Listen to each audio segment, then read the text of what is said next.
Let's join the Faculty of Forestry, Tadulako University.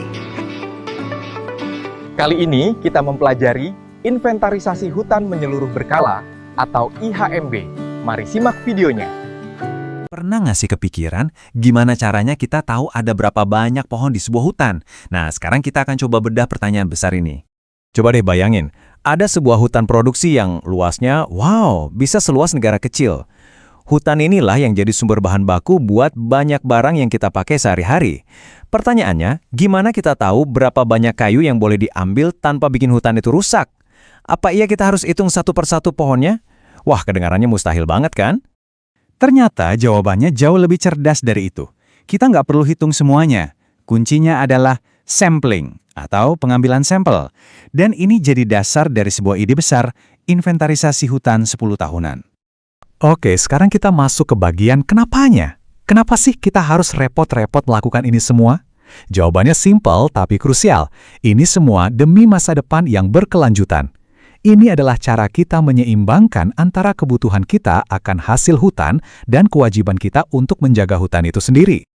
Tantangan terbesarnya yaitu tadi, gimana caranya mengelola hutan produksi yang super luas ini secara lestari. Soalnya hutan ini kan yang ngasih kita bahan baku buat macem-macem. Kertas yang kita pakai, perabotan di rumah kita, semuanya itu berawal dari sini. Jadi pengelolaannya harus super hati-hati. Nah, untuk menghadapi tantangan ini, ada sebuah sistem yang jadi andalan. Namanya IHMD. Anggap aja ini kayak pemeriksaan kesehatan rutin buat hutan kita. Semacam medical check-up lengkap yang dilakukan setiap 10 tahun sekali. IMHB itu singkatan dari inventarisasi hutan menyeluruh berkala. Dan ini bukan main-main loh. Ini adalah kegiatan yang diwajibkan oleh pemerintah. Tujuannya untuk menilai stok kayu dan kesehatan hutan produksi secara keseluruhan. Kalau mau gampang, bayangin aja ini kayak sensus nasional, tapi buat pohon. Terus apa sih 3 tujuan utama dari IHMB ini? Gampangnya gini. 1, buat tahu pasti berapa banyak stok kayu yang berdiri di hutan. 2, data itu dipakai buat bikin rencana kerja yang lestari buat 10 tahun ke depan. Dan yang ketiga, untuk memantau tren jangka panjang. Jadi kita tahu kondisi hutan kita ini makin baik atau malah sebaliknya. Nah, ini bagian yang seru. Proses inventarisasi ini bukan berarti langsung terjun ke hutan loh. Justru, pekerjaan utamanya dimulai dari balik meja. Jauh sebelum ada sepatu bot yang menyentuh tanah. Semuanya dimulai dari perencanaan. Jadi, apa aja yang disiapin sebelum tim turun ke lapangan? Ada daftar periksanya nih. Pertama, peta digital area kerja. Kedua, citra satelit terbaru yang umurnya nggak boleh lebih dari 2 tahun.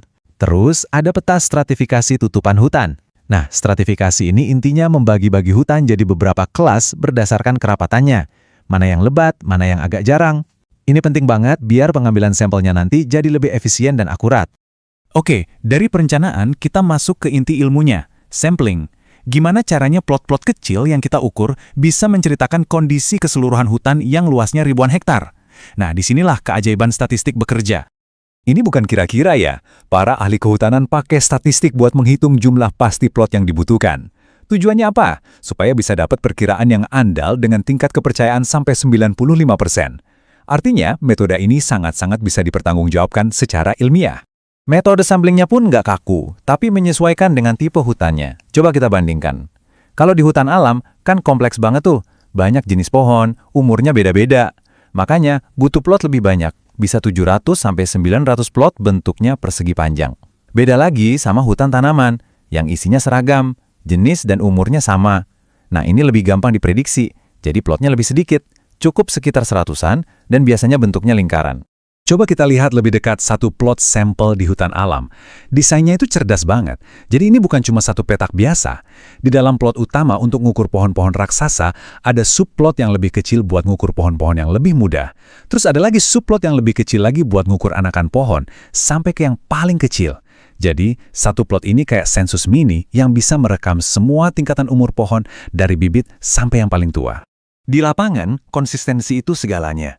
Mau pohonnya tumbuh di lereng curam atau punya akar banir yang besar, cara ngukurnya harus sama. Makanya ada metode yang terstandarisasi. Ini memastikan setiap data yang dikumpulkan oleh tim manapun di lokasi manapun itu konsisten dan bisa dipercaya. Nggak ada tuh ceritanya beda tim, beda cara ukur. Bisa dibilang setiap plot itu menceritakan sebuah kisah, dan tujuan dari IHMB ini adalah mendengarkan cukup banyak kisah dari plot-plot itu supaya kita bisa paham cerita keseluruhan dari sang hutan.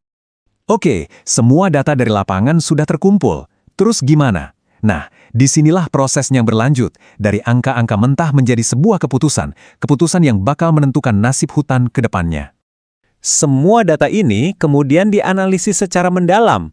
Hasilnya dipakai untuk menyusun rencana pengelolaan hutan untuk 10 tahun ke depan yang super detail. Tapi dari semua analisis rumit itu, ada satu angka yang paling penting untuk keberlanjutan. Dan angka itu adalah jatah tebang tahunan lestari, atau biasa disingkat ACT, dari Annual Allowable Cut. Anggap saja ini sebagai batas kecepatan lestari untuk penebangan. Angka inilah yang jadi patokan ilmiah, berapa sih volume kayu maksimal yang boleh diambil setiap tahunnya? Prinsip dibaliknya sebenarnya sederhana banget, tapi sangat kuat. Jumlah yang boleh kita tebang, si AAC tadi, harus lebih kecil dari jumlah pertumbuhan hutan setiap tahunnya. Gampangnya gini, kita cuma ambil bunganya saja, sementara modalnya kita biarkan utuh dan terus bertumbuh. Dengan begitu, sumber dayanya nggak akan pernah habis. Dan inilah inti dari semuanya. Pendekatan berbasis sains ini memastikan kalau hutan kita bisa jadi sumber daya yang terbarukan, bukan cuma untuk kita sekarang, tapi juga untuk generasi-generasi yang akan datang.